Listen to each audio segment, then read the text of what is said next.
सच में हम सबकी कहानियाँ एकदम अलग हो सकता है अगर हम हमारे लाइफ में एक ही डेफिनेट मकसद को लाइफ का एम बना ले।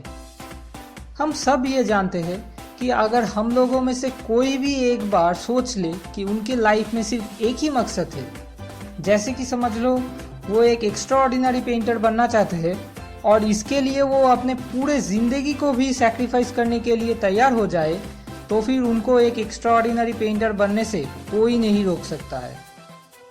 लेकिन ये जानते हुए भी हम लोग हमेशा बेटर ऑप्शन ढूंढते रहते हैं, कोई एक डेफिनेट मकसद को चूज नहीं कर पाते। और यही रीज़न है कि हम सबकी पोटेंशियल एक होने के बावजूद भी हम लोग में से 90% से ज़्यादा लोग कुछ खास नहीं कर पाते, क्योंकि 90% से ज़्यादा लोग अपनी पोटेंशियल को एक से ज़्यादा चीज़ों में लगाते हैं और एंड में किसी में भी कुछ खास नहीं कर पाते। बाकी के जो 10% लोग हैं, वो लोग जब तक उन लोगों का कोई एक मकसद पूरा नहीं हो जाता तब तक अपने पूरे पोटेंशियल को एक ही चीज़ में लगाते हैं और एक्स्ट्रा ऑर्डिनरी कुछ कर जाते हैं। और ये जो 90% लोग हैं, इन लोगों का बेटर ऑप्शन ढूंढने का टेंडेंसी कुछ ज़्यादा ही बढ़ जाता है जब भी उन लोगों को किसी भी काम में डिफ़िकल्टी फेस करना पड़ता है या फिर कोई टेम्पररी फेलियर फेस करना पड़ता है। और ऐसे में ये लोग अगर कोई बेटर ऑप्शन ढूंढने में कामयाब हो जाते हैं तो वो पहले को छोड़ के नया वाला करना शुरू कर देते हैं। अब इसकी वजह से इन लोगों का कितना बड़ा नुकसान होता है उसको प्रैक्टिकली समझाने के लिए इस चैप्टर में ऑथर नेपोलियन हिल ने एक सच्ची कहानी बताए है। कहानी है आरयू डार्बी के एक अंकल के बारे में। वो गोल्ड रश के टाइम पे सोना पाने की लालच में एकदम पागल जैसे हो गए थे। फिर सोने का खजाना ढूंढने के लिए वैसे एक जगह पर जाकर मिट्टी खोदना शुरू कर देते हैं।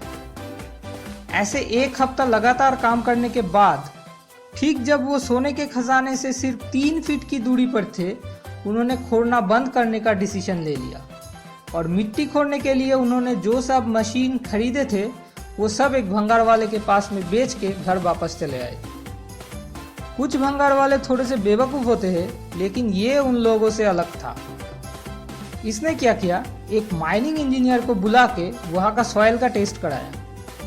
इंजीनियर ने टेस्ट करके बोला, मेरे कैलकुलेशन के हिसाब से और 3 फीट खोदने से ही सोने का खजाना बाहर आना चाहिए।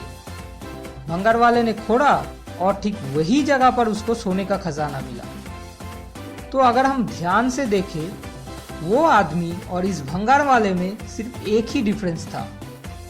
वो आदमी क्विट करने से पहले किसी भी एक्सपर्ट का राय लेना जरूरी नहीं समझा, लेकिन इस भंगार वाले ने क्विट करने से पहले एक बार कोई एक्सपर्ट का राय लेना जरूरी समझा और यही एक सोच उसको अमीर बना दिया। ये एकदम परफेक्ट एग्जाम्पल है कि कैसे सच में कोई भी आदमी थिंक एंड ग्रो रिच हो सकता है।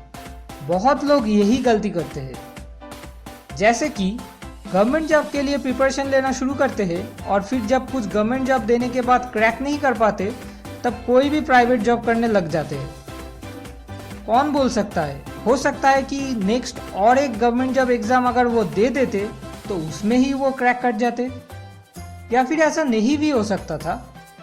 लेकिन क्विट करने से पहले उनको एक बार कोई एक एक्सपर्ट का राय लेना जरूरी था, ना कि ऐसे एक फ्रेंड से राय लेना जो खुद गवर्नमेंट जॉब पाने के लिए स्ट्रगल कर रहा है। तो इस चैप्टर से हम सबको जो जो आइडियाज मिले वो है, 1, एट ए टाइम हमेशा जिंदगी में एक ही डेफिनेट पर्पस रखना चाहिए।